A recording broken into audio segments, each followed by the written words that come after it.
అంటే మా గురువు గారైన తాతాచార్యుల తర్వాత అంతటి తెలివైన వాడను నేనేనని నిరూపిస్తాను. ప్రభు, మన సప్త దిగ్గజాలకు నేను ఒక సవాలు విసురుతాను. 9కి 6 సమానమవుతుంది, 6కి 9 సమానమవుతుంది.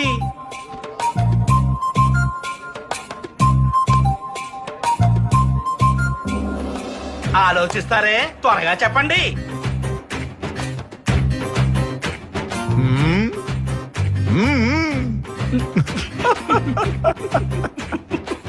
బక్కోడు గారు ఎంత ఆలోచించినా తమ సమస్యకు పరిష్కారం తెలియడం లేదండి. మీలో తెలివైన వాళ్ళు ఒక్కరు కూడా లేరన్నమాట. అయితే ఇక నేనే తెలివైన వాణ్ణి. నేనే తెలివైన వాణ్ణి.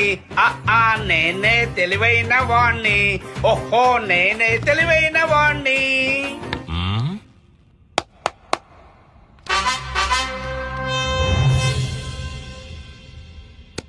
ఇప్పుడు ఇది 6. 6 కదా. ఇప్పుడు చూడండి ఇది 9గా ఎలా మారుతుందో. ఇదిగో 9.